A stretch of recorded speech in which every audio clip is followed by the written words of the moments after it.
Assalamualaikum warahmatullahi wabarakatuh.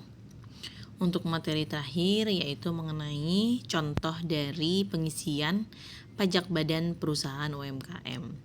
Ya, jadi ada kategori perusahaan UMKM di mana omsetnya itu masih di bawah 4,8 miliar. Ada perusahaan yang pendapatannya atau omsetnya itu di atas 4,8 miliar. Nah, yang sekarang kita bahas adalah pajak badan untuk perusahaan yang omsetnya masih di bawah 4,8 miliar, yaitu perusahaan UMKM. Jika peredaran usaha kurang dari 4,8 miliar, jadi tarif PPh badannya itu adalah 11%. Jika peredaran usaha lebih dari 4,8 miliar, tarif pajak badannya itu 22%. Jadi nanti kita pakai yang 11% jika memang nanti ada pajak badannya ya. Untuk laporan keuangan yang dibutuhkan untuk laporan tahunan badan, yang pertama adalah laporan laba rugi, di mana menggambarkan selama 1 tahun berapa laba atau rugi dari perusahaan tersebut. Yang kedua itu adalah neraca, di mana menggambarkan posisi keuangan per akhir tahun. Yang ketiga peredaran bruto, di mana menggambarkan pendapatan per bulannya berapa. Dan biasanya itu dibutuhkan juga perubahan ekuitas di mana menggambarkan perubahan modal.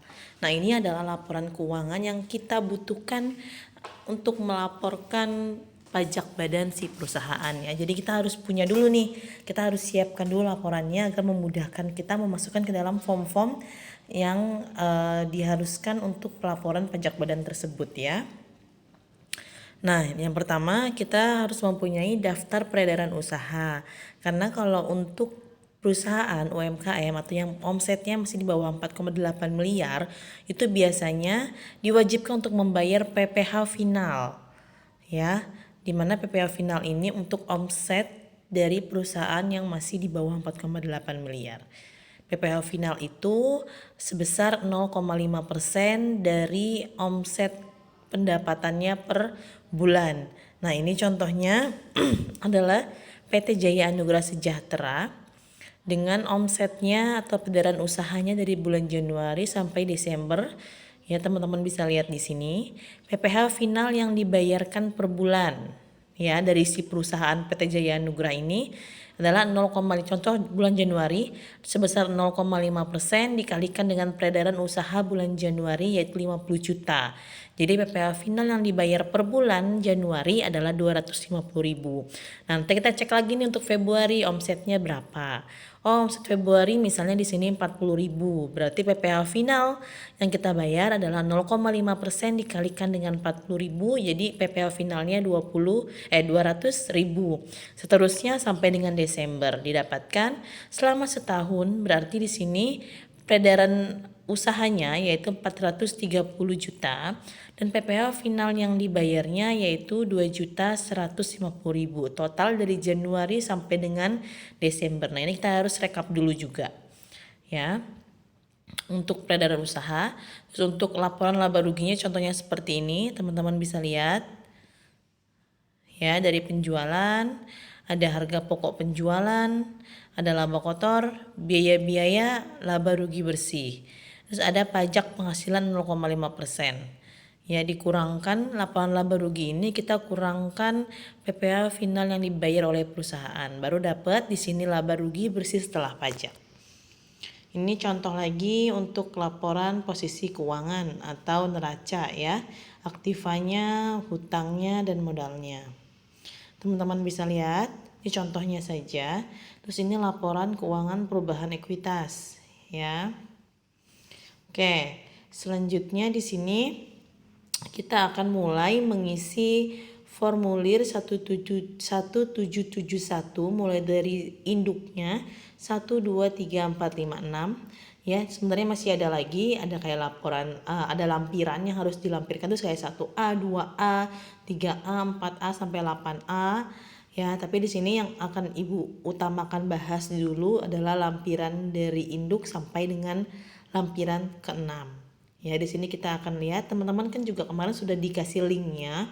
Kalau untuk download lebih jelas formnya itu bisa di link yang kemarin ya, yang materi yang terakhir di GCR. Teman-teman bisa lihat ada linknya di PPT itu. Teman-teman bisa download lebih jelasnya seperti apa.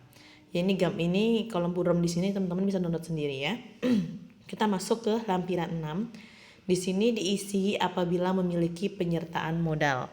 Ya ini lampiran 6. Ada enggak modal yang dimasukkan ya, yang modal dari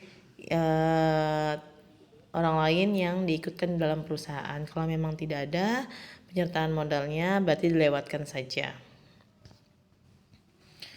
Kalau misalnya ada berarti diisi ya, kalau tidak ada dikosongkan. Di sini daftar penyertaan modal pada perusahaan afiliasi, misalnya ada perusahaannya kerjasama seperti itu ya. Untuk PT Jaya Anugrah kebetulan tidak ada jadi dikosongkan. Ini contohnya PT Jaya Anugrah ya. Selanjutnya kita isi ke 1771 lampiran ke-5. Itu mengenai isian data pemegang saham atau pemilik modal. Yang bagian A-nya. Yang bagiannya B itu isikan data susunan pengurus atau komisaris. Nah, di sini ya bagian A ini adalah contoh dari PT Jaya Anugrah Sejahtera mengenai daftar pemegang saham atau pemilik modal. Contohnya di sini misalnya namanya Atika Purnamasari, modal yang disetor adalah 50 juta. Terus ada lagi bawahnya Agung Mulyana, di sini jumlah modal yang disetor 50 juta. Daftar pemegang saham atau pemilik modal ya. Untuk bagian B-nya tadi adalah daftar susunan pengurus atau komisaris. Jadi Atika Purnamasari ini alamatnya di mana, NPWP-nya diisi, jabatannya sebagai apa, misalnya direktur diisi. Terus lagi misalnya Agung Mulyana, alamatnya Citra Raya, NPWP, jabatannya komisaris diisi. Ya, ini untuk pengisian data pemegang saham dan susunan pengurus. Lanjut. Di sini adalah lampiran keempat ya. Lampiran keempat ini mengenai isian jenis penghasilan lainnya. Ya, jadi diisikan jenis penghasilan atau DPP dan tarifnya. Ini contohnya nih lampiran keempat ya. Lampiran keempat ini mengenai PPh final. Jadi yang sudah dibayarkan si perusahaan tadi yang di awal, yang sudah Ibu jelaskan di awal, daftar peredaran usaha. Ya, yang mewajibkan si perusahaan UMKM ini membayar PPh final setiap bulan. Nah, itu dimasukkan di lampiran keempat ya. Lihat di bagian 14, di bagian A PPh final di nomor 14, penghasilan dari peredaran usaha tertentu PP 23 tahun 2018. Nah, ini dimasukkan. Tadi kan dapat dari mana 430 juta? Dapat dari tadi yang pertama. Coba kita lihat, kita kembali lagi. Nih ya. Di peredaran usaha kita masukkan total peredaran usahanya 430 juta. PPh final yang dibayarnya kita masukkan totalnya dari Januari sampai dengan Desember 2.150.000. Kita kembali ke lampiran 4. Nah, kita masukkan di sini di nomor 14, kita masukkan tarifnya 0,5%, kita masukkan PPh terhutangnya yaitu 2.150.000. Ini diisi untuk perusahaan UMKM pasti ada karena dia pasti membayar PPh final. Jadi wajib dimasukkan di nomor 14. Jelas ya? Terus kita lanjut ke lampiran ketiga. Diisi apabila terdapat pemotongan atau pemungutan pajak. Ya, kalau misalnya tidak ada berarti dikosongkan saja. Ini tuh apa gitu kan? Ini adalah kredit pajak dalam negeri ya. Teman-teman udah dibahas di perpajakan 1. Ya, kalau misalnya memang ada kredit pajak dalam negeri, berarti nanti akan mengurangkan PPh terhutangnya. Contohnya misalnya PPh terhutangnya 10 juta misalnya. Terus ada kredit pajak dalam negeri yang sudah dipungut itu sebesar 3 juta. Berarti hutang pajak badan si perusahaan 10 juta dikurang kredit pajak dalam negerinya 3 juta, berarti tinggal 7 juta lagi. Jadi kredit pajak dalam negeri ini bisa mengurangkan pajak terhutang. Ini diisi kalau memang ada, tapi kalau tidak ada dikosongkan saja. Selanjutnya di lampiran kedua yaitu diisi laba atau rugi milik si perusahaan. Ya, makanya kenapa kita perlu menyiapkan laporan keuangan laba rugi, karena akan memudahkan kita untuk memasukkan ke dalam formulir atau lampiran-lampiran dalam pelaporan pajak badan si perusahaan. Nih, ya kita masukkan.